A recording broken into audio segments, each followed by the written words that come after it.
Selamat datang di Lambe Sundel.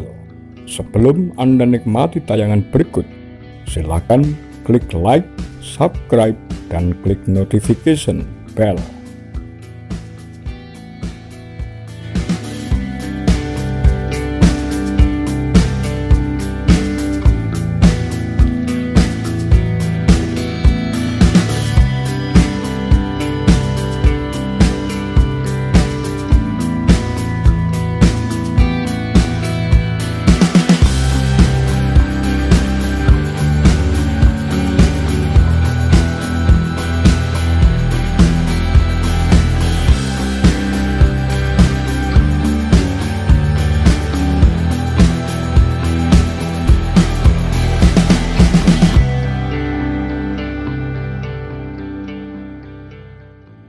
Yang berdiri di atas tulang anggota PKI.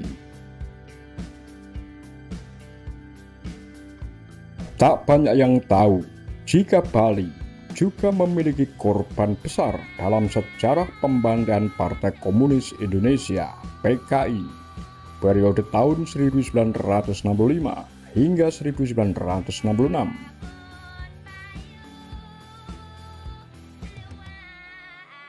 Meski tak terdokumentasi dengan baik, beberapa laporan menyebutkan jumlah korban anggota PKI yang tewas dibantai di Bali mencapai 100.000 jiwa lebih.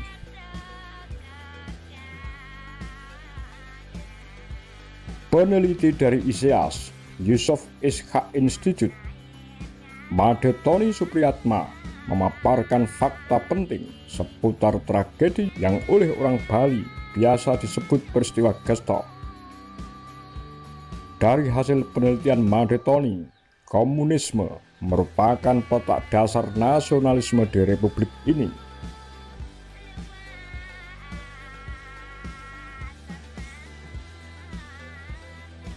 Hal ini tidak bisa ditolak karena kenyataan sejarah bahwa gerakan nasionalisme kita dimulai dari gerakan kelompok kiri. Bali sendiri, menurut Made Tony, gerakan komunisme yang telah menjelma menjadi PKI merupakan partai besar kedua setelah Partai Nasionalis Indonesia (PNI). Di Bali, PNI jangan ditanya, dia memang kuat. Made berpikir PKI memang leading di Bali. Dia memiliki organisasi petani, buruh, dan pemuda yang cukup kuat. Pada tahun 1950-an, banyak orang Bali menjadi anggota PKI. Meski tak banyak dokumentasi, namun dari hasil penelitiannya, pembantaian anggota PKI di Bali cukup besar dibandingkan daerah lain di Indonesia. Pembantaian di Bali itu besar dan bahkan lebih besar daripada pembantaian Pol Pot di Kamboja. Karena politik pada saat itu sangat dikaitkan dengan sistem kekerabatan, hal itu yang menyebabkan korbannya menjadi sangat besar. Sejauh yang Made tahu, daerah terbesar itu adalah Negara, salah satu kecamatan di Kabupaten Jembrana. PKI di sana cukup kuat dan lawannya di sana juga kuat, yaitu PNI. Hal ini yang membedakan dengan Jawa. Di Jawa Timur misalnya, lawan PKI adalah NU. Lawannya PKI di Jawa Tengah juga PNI. Pada saat itu, militer melakukan pembantaian menggunakan kekuatan milisi-milisi sipil.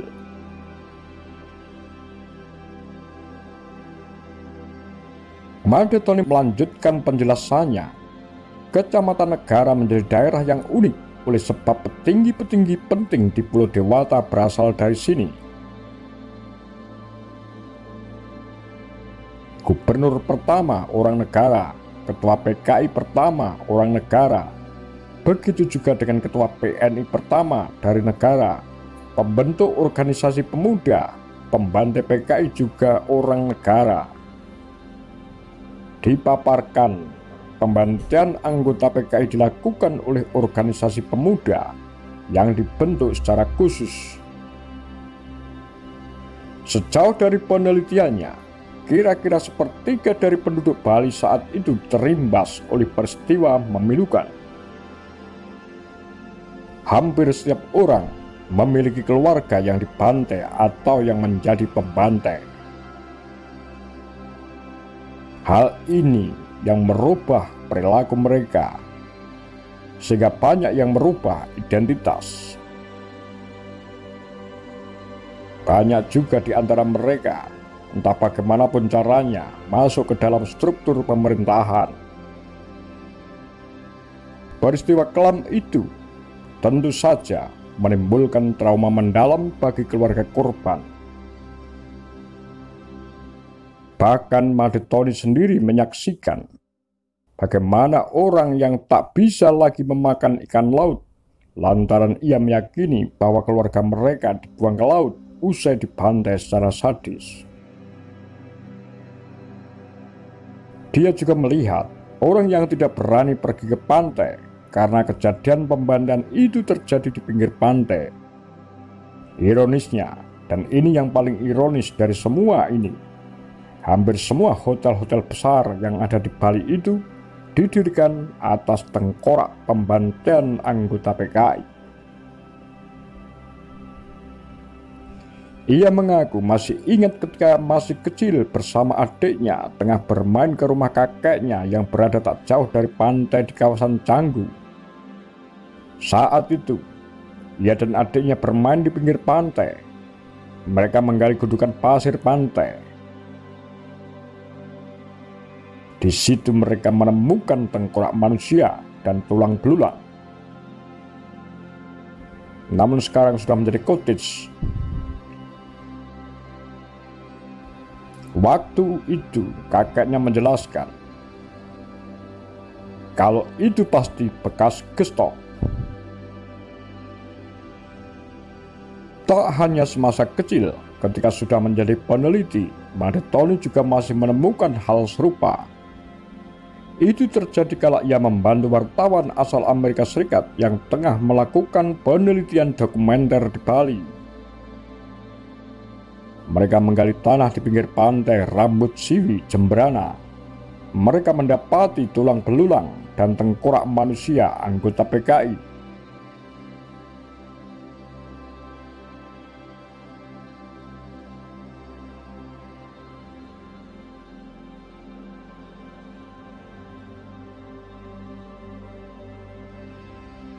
Demikian kura-kura, Tagar Lambe Sundel.